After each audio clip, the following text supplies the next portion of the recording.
কেউ আল্লাহর পর্যায়ে নিয়ে যাওয়া হয়। আল্লাহ রাব্বুল আলামিন আমাদেরকে শুধুমাত্র তার নামে সবকিছু করতে বলেছেন, তার নামের মাধ্যমে, তার নাম নিয়ে সবকিছু করতে বলেছেন। কুল্লু আমরিন যিবালিন লাম ইউবদা বিবিসমিল্লাহি ফাহুয়া আবতার আও আকতা। হাদিসে আসছে আল্লাহর নাম ছাড়া কোনো কিছু হলে সেটা অপূর্ণাঙ্গ থাকে। তাহলে হাদিসে শুধু আল্লাহর নামের কথা আছে। আমরা যদি আল্লাহর সাথে সাথে রাসূলের নামও যুক্ত করি তাহলে রাসূলকে আল্লাহর পর্যায়ে নিয়ে যাওয়া হয়, যেটার নাম হলো শিরিক। আর আমরা আজকেই আলোচনা করলাম যে মানুষের ঈমানকে সবচেয়ে দ্রুত ধ্বংস করে দেয় যে বিষয়টির নাম হলো শিরক। নবীকে ভালোবাসতে হবে এবং নবী করিম সাল্লাল্লাহু আলাইহি সাল্লামকে প্রাণের চাইতে, জীবনের চাইতে বেশি ভালোবাসতে হবে, কিন্তু তাই বলে তাকে আল্লাহর সমকক্ষ মনে করা যাবে না।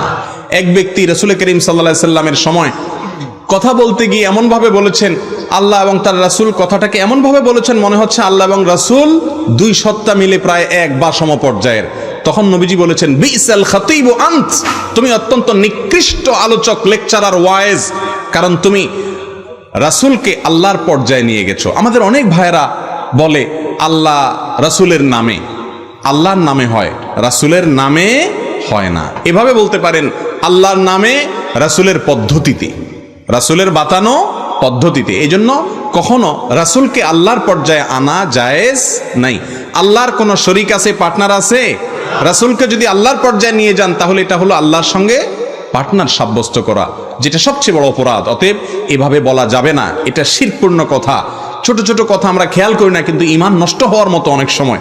সবসময় ঈমান নষ্ট হবে না, ছোট শিরক হলে ঈমান নষ্ট হবে না, কিন্তু অনেক সময় এই ধরনের কথা ঈমান নষ্ট হয়ে যেতে পারে। অনেক সময় আমরা বলি ফরজ নামাজ আল্লাহর জন্য, নফল এবং সুন্নতটা হলো রাসূলের জন্য। অনেকে বলে না নফল কি রাসূলের জন্য? সকল ইবাদত কার জন্য হয়? ইয়াকা না'বুদু, হে আল্লাহ শুধু আপনারই ইবাদত করছি। এখানে ফরজ নফল সবগুলো আছে না নেই? অতএব আল্লাহর জন্য একটা, রাসূলের জন্য আরেকটা, ইবাদতের কিছু আল্লাহর জন্য কিছু রাসূলের জন্য, এই কথাগুলো আমাদের ঈমানের সঙ্গে সঙ্গতিপূর্ণ নয়, এগুলো শিরকপূর্ণ কথা। আল্লাহ তাআলা আমাদেরকে বুঝার তৌফিক নসিব করুন। এরপরে যে প্রশ্নটা আসছে, ইমাম সাহেবের বয়স ৪৫ বছর কিন্তু তিনি এখনো বিয়ে করেন নাই, তার পিছনে নামাজ হবে কি?